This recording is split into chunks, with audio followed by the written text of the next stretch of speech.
تو ایک ذہنی طور پر اور خاندانی طور پر تو ہماری وابستگی پہلے سے تھی، لیکن عملی اور پریکٹیکلی طور پر آپ یوں کہہ لیں کہ میں 2010 سے پھر JUI سے وابستہ ہوں۔ ٹھیک جناب، جمعیت علماء اسلام پاکستان کے حوالے سے بات کریں اور بہاولپور کے حوالے سے بات کریں تو کس حد تک مضبوط ہے؟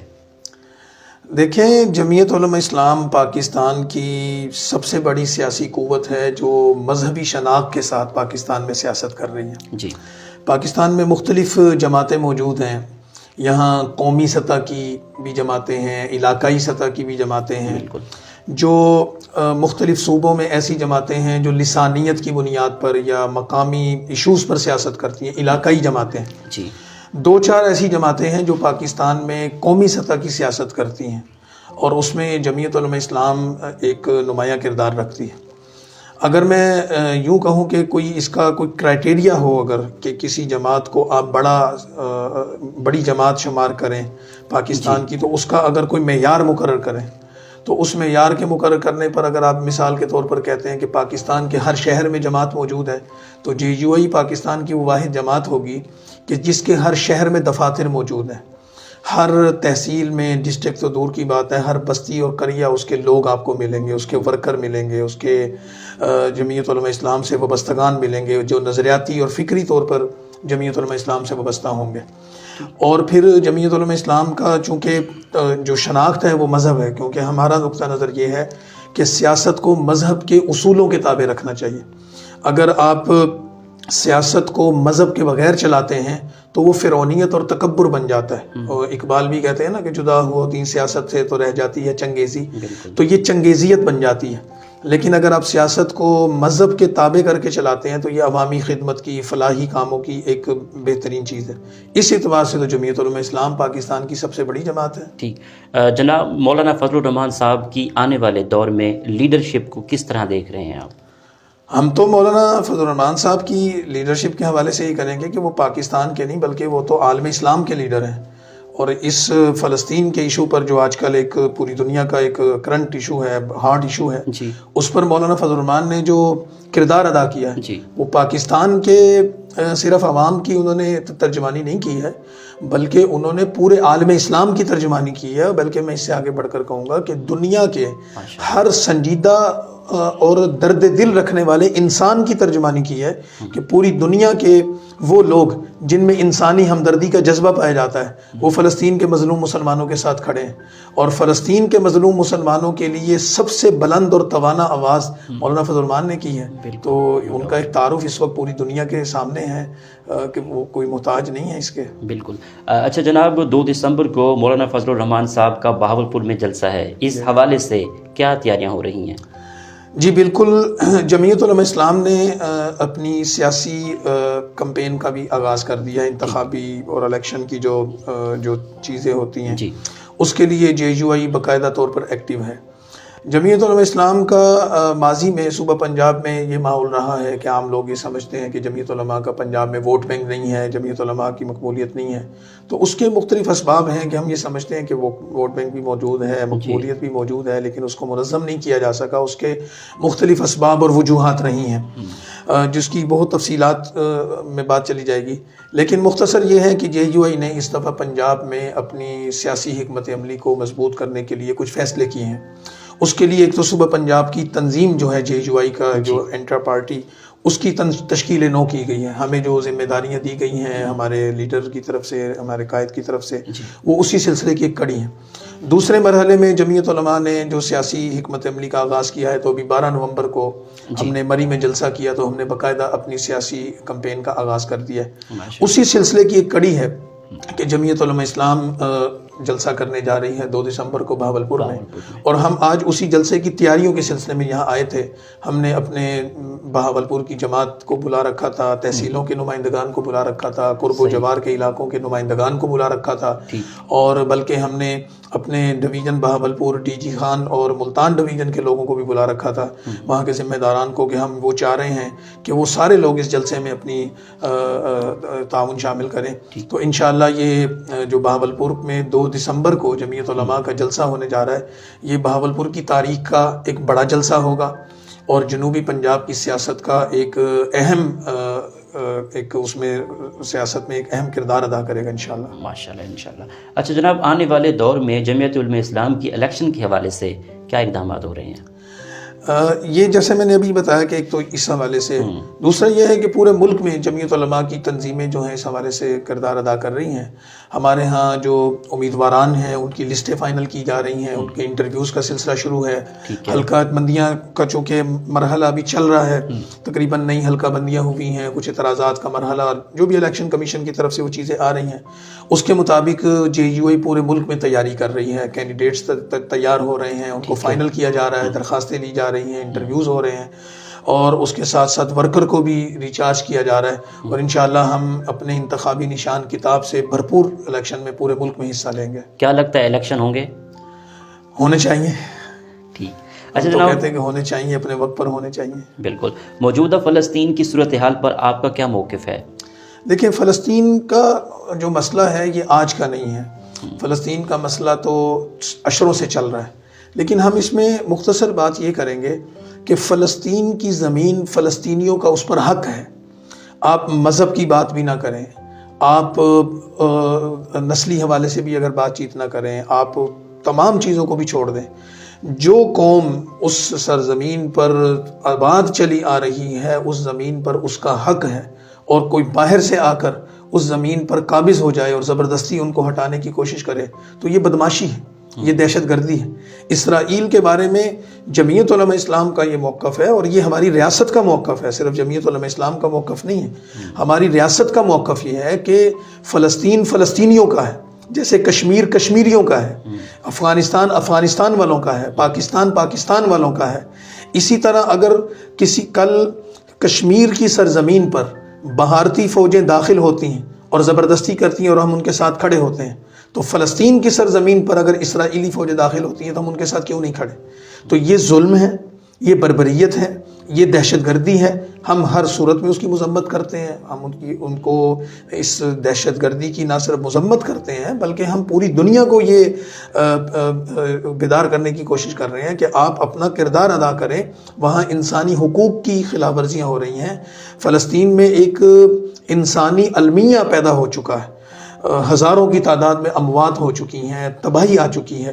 ان کا قصور کیا ہے کہ وہ اپنی آزادی کی لڑائی لڑ رہے ہیں، تو آزادی کی اس لڑائی میں ان مظلوم مسلمانوں کے ساتھ جمعیت علماء اسلام کل بھی کھڑی تھی، آج بھی کھڑی ہے۔ ٹھیک ہے۔ اچھا جناب، موجودہ ملک کی سیاسی صورتحال کے حوالے سے آپ کا کیا تبصرہ ہے؟ موجودہ جو سیاسی صورتحال ہے ہم تو کہتے ہیں کہ بہتری کی طرف جا رہی ہے، اس وجہ سے کہ وہ عناصر جنہوں نے پاکستان کی سیاسی صورتحال میں گندگی پھیلائی آج وہ نشان عبرت بن چکے ہیں، اور پاکستان کی سیاست میں اس کردار کو ہم ماضی میں کہتے تھے کہ یہ پاکستان کی سیاست کا غیر ضروری عنصر ہے، اور پھر ہمیں یہ کہنا پڑا کہ یہ پاکستان کی سیاست کا ناپاک عنصر ہے، گندا عنصر تھا جو پاکستانی سیاست میں آیا، جس نے گندگی پھیلائی، جس نے تہذیب کو، روایات کو پامال کیا۔ تو جمعیت علماء نے اس کے خلاف ایک جدوجہد کی، اس کے نتیجے میں وہ لوگ جو اس کو لائے اور وہ لوگ جو کسی کے ذریعے آئے، وہ دونوں ہی نشان عبرت بن گئے ہیں، قصہ ماضی بن گئے ہیں۔ تو پاکستان کی آنے والی سیاست کو جمعیت علماء اسلام سمجھتی ہے کہ بہتری کی طرف جائے گی، اور ہم اداروں کو بھی اور اسٹیبلشمنٹ کو اور ان اداروں میں بیٹھے ہوئے ان لوگوں کو کہ جو پاکستان کی سیاست میں پس پردہ رہ کر مداخلت کرتے ہیں، ہم ان کو یہ کہنا چاہتے ہیں کہ اگر آپ نے دوبارہ ایسا کوئی تجربہ کرنے کی کوشش کی یا دوبارہ اس طرح کا کوئی منصوبہ بنانے کی کوشش کی تو یہ ملک اس کا متحمل نہیں ہو سکے گا، اور جمعیت علماء اسلام بالکل دو ٹوک ان کے مد مقابل کھڑی ہوگی، سد اسکندری بنے گی، اور کسی بھی صورت میں ایسی کسی بھی ہونے والی غلطی کو جو ماضی میں دہرائے گی اس کو برداشت نہیں کرے گی۔ ٹھیک۔ اچھا جناب، بڑا اہم کویسچن آپ سے کر رہا ہوں، مسلمان دنیا میں کس طرح حکومت کر سکتے ہیں؟ تعلیم کے بغیر تو کچھ بھی نہیں ہو سکتا، ہنر کے بغیر کچھ نہیں ہو سکتا۔ مسلمانوں کے ہاں جن چیزوں پر اسلامی اقدار میں جو چیزیں ان کی مذہبی تعلیمات میں شامل تھی، قرآن کریم میں کہا گیا ہے وعد اللہ الذین آمنوا وعملوا الصالحات لیستخلفنہم فی الارض کما استخلف الذین من قبلہم ولیمکنن لہم دینہم الذی ارتضی لہم۔ تو جو اصول قرآن نے بیان کیے ہیں کہ تمہارا اقتدار آئے گا اور تمہیں اللہ تعالیٰ نے وعدہ کیا ہے اس اقتدار کو حاصل کرنے کے لیے جو اقدار دی گئی تھی مسلمانوں نے وہ چھوڑ دیا ہے. دیانت مسلمانوں سے نکل گئی ہے, امانت مسلمانوں سے نکل گئی ہے, پاکیزہ کردار مسلمانوں میں نہیں ہے, تعلیم مسلمانوں میں نہیں ہے, ہنر مسلمانوں میں نہیں ہے, تو کیسے ترقی کریں گے؟ تو اگر مسلمان یہ چاہتے ہیں, مسلم ممالک یہ چاہتے ہیں, تو ان کو عیش و عشرت کی زندگی چھوڑ کر علم کی طرف آنا ہوگا اور ہنر کی طرف آنا ہوگا, پھر ہی ترقی ہو سکے گی. ٹھیک. اچھا سر, پارٹی ٹکٹوں کے حوالے سے آپ کی جماعت کی کیا پالیسی ہے؟ پارٹی ٹکٹوں کے حوالے سے مطلب میں بات سمجھا نہیں. مطلب جمعیت الاسلام جو ہے پنجاب میں کس حد تک مضبوط ہے اور پارٹی کی جو ٹکٹیں دی جاتی ہیں اس کی کیا پالیسی ہے؟ اس کے لیے جمعیت علماء اسلام کا جو معیار ہے وہ یہ ہے کہ صالح کردار ہو. ٹھیک ہے. کوئی شخص عالم فاضل نہ بھی ہو, لیکن سوسائٹی میں ایک ایسا شخص جس کا کردار لوگوں کے لیے خیر کا ذریعہ ہو. ہمارے ہاں چور, بدماش, جاگیردار, وڈیرے, بدکماش اور ایسے لوگ جو حرام کرتے ہیں, حرام کھاتے ہیں اور حرام ہی ان سے نتائج آتے ہیں, ان لوگوں کو پارٹیاں ٹکٹ دیتی ہیں اور اس کے نتائج کیا نکل. جمعیت علماء اسلام کا نقطہ نظر یہ رہا ہے کہ سیاست ایک پاکیزہ چیز ہے جی, اور اس پاکیزہ چیز کو اس وقت آلودہ کیا جاتا ہے جب آپ بد کردار لوگوں کو سیاست میں داخل کرتے ہیں. وہ جماعتیں جو ہماری ہم اثر سیاسی جماعتیں ہیں, وہ الیکٹیبلز کے نام پر صرف عددی اکثریت بڑھانے کے لیے اقتدار کی بھوک میں وہ بد کردار اور بدکماش اور بدماش لوگوں کو جب ٹکٹ دیتے ہیں تو اس کا نتیجہ کیا نکلتا ہے؟ ظالم لوگ حکمران بنتے ہیں اور وہ ہمیں غلام بناتے ہیں اور ہم پر حکومت کرتے ہیں. جمعیت علماء اسلام کا معیار یہ ہے کہ کوئی شخص کوئی عالم ہونا ضروری نہیں ہے, کوئی فاضل ہونا ضروری نہیں ہے. کوئی بھی سوسائٹی کا ایسا شخص کہ جو معاشرے کی فلاح کا, تعمیر کا کام کر سکتا ہو, اس ملک کی سالمیت کے لیے, اس کی تعمیر و ترقی کے لیے آئین کے دائرے کے اندر رہ کر کردار ادا کر سکتا ہو اور اچھے کردار اور کریکٹر کا مالک ہو, جمعیت علماء اسلام اس کو ٹکٹ دینے میں ترجیح دے گی. Thank you sir. اچھا جناب, پاکستان کے موجودہ تعلیمی نظام کے بارے میں آپ کا کیا تبصرہ ہے؟ یہاں کا تعلیمی نظام تو دیکھیں انڈرسی بن چکا ہے. پاکستان میں تعلیم نہیں ہے, پاکستان میں تعلیم کے نام پر کاروبار ہے. پاکستان میں اگر تعلیمی جو کالجیں ہیں, یونیورسٹی ہیں, آپ کو پتہ ہے کہ یہ تو ایک بہت بڑا ایک مافیا بن چکا ہے کہ جو پیسہ کمانا چاہتا ہے وہ یونیورسٹی بناتا ہے, جو پیسہ کمانا چاہتا ہے وہ اسکول بناتا ہے, جو پیسہ کمانا چاہتا ہے وہ کالج بناتا ہے. تو پیسہ کمانے کے لیے لوگوں کے بچوں کو لوٹا جا رہا ہے اور پھر ڈبل سٹینڈرڈ ہے. ٹھیک ہے, جو لوگ پاکستان کے نظام مملکت کی نمائندگی کرتے ہیں وہ سرکاری تعلیمی اداروں کے ماحول میں جو نصاب, جو تعلیم اور جو ماحول دیتے ہیں وہ انتہائی تھرڈ کلاس ہے, معیاری نہیں ہے. اور ان کے اپنے بچے اور ان کے اپنے لوگ ان تعلیمی اداروں میں اور اس تعلیمی ماحول میں پڑھتے ہیں اور پرورش پاتے ہیں کہ جو دنیا کا مانا ہوا تعلیمی ماحول ہوگا, اس کے لیے وہ پیسہ خرچ کرتے ہیں. تو پیسے کی بنیاد پر سارا کچھ چل رہا ہے. نہ تعلیم کا مستحکم نظام ہے, نہ تربیت کا. ہم یہ سمجھتے ہیں کہ یہاں کے تعلیمی نظام کو اسلام کی تعلیمات پر استوار کرنا چاہیے. یہاں تعلیمی اداروں میں تعلیم کے نام پر جو کچھ ہو رہا ہے, جو بد اخلاقی ہے, نشہ عام ہے, چوری چکاری عام ہے, جرائم کے اڈے بن چکے ہیں تعلیمی ادارے, اس سے پاک کرنے کے لیے ہمیں بہت محنت کرنی پڑے گی. ٹھیک. پاکستان کی معیشت کو بہتر کرنے کے لیے آپ کی کیا تجویز ہے؟ سب سے پہلے تو سود کو ختم کرنا پڑے گا. اللہ اور اس کے رسول سے اعلان جنگ ہے. پھر ہمیں اپنے اخراجات کم کرنے پڑیں گے. ہمیں حکومتی سطح پر, اداروں کی سطح پر بیٹھ کر سر جوڑ کر بیٹھنا ہوگا کہ ہمیں بیرونی دنیا پر انحصار کم سے کم کرنا ہوگا. ہمیں اپنی جو انکم کے ذرائع ہیں ان پر انحصار کرنا ہوگا, خرچ کم کرنا ہوگا, اپنے نفع کو اور اپنی آمدن کو بڑھانا ہوگا, غیر ضروری اخراجات کو ختم کرنا ہوگا. سرکاری اور غیر سرکاری سطح پر ہمارے ہاں جو باہر سے چیزیں منگوائی جاتی ہیں, جو عمراء کی ضروریات کے لیے اور ان کی خواہشات کے لیے, اس کو ہمیں ختم کرنا ہوگا. پھر ہی معیشت آگے بڑھ سکتی ہے. جب تک یہاں انڈسٹری نہیں لگے گی, جب تک لوگوں کو روزگار نہیں ملے گا, کیسے چیزیں بہتر ہوں گی. ٹھیک. اچھا جناب, بحالی صوبہ بہاولپور آئندہ الیکشن میں جمعیت علماء اسلام کے منشور میں شامل بھی ہے, تو اگر ہے تو اس کا آپ کے حوالے سے کیا موقف ہے؟ صوبہ بہاولپور کے حوالے سے ہم یہ سمجھتے ہیں کہ یہ علاقائی مسائل ہیں. جمعیت علماء اسلام کا یہ موقف رہا ہے کہ مقامی جو ادارے ہیں یا مقامی سطح کے جو لوگ ہیں ان کو خود مختاری حاصل ہو, ان کے وسائل پر ان کی سب سے پہلے دسترس ہو. تو صوبائیت کی جو یہ تقسیم ہے یہ انتظامی تقسیم ہے.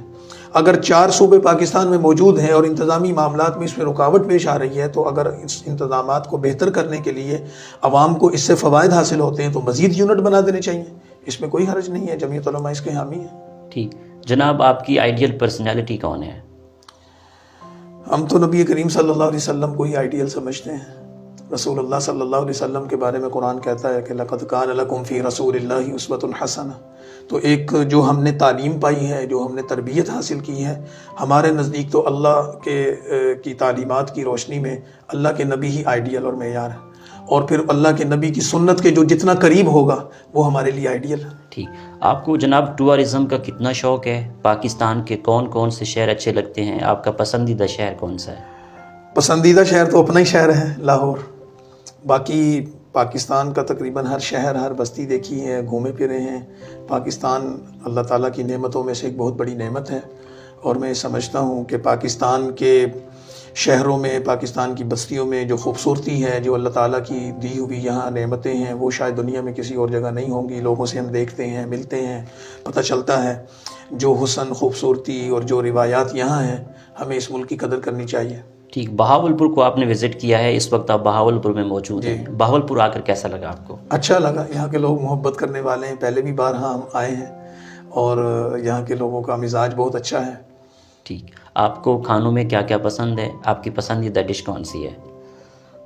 سارا کچھ کھا لیتے ہیں میرا خیال ہے میں سبزی زیادہ شوق سے کھاتا ہوں۔ ٹھیک، آخر میں سننے والوں کو، دیکھنے والوں کو، بہاولپور کی عوام کو آواز بہاولپور نیوز چینل سے آپ کا کیا پیغام ہے؟ میں تو بہاولپور کے عوام سے یہ کہوں گا کہ الیکشن چونکہ ہے، اور الیکشن کے حوالے سے ہی ہم بات کر رہے ہیں، آنے والا الیکشن پاکستان کی تاریخ میں ایک حقیقی تبدیلی کا الیکشن ہونا چاہیے۔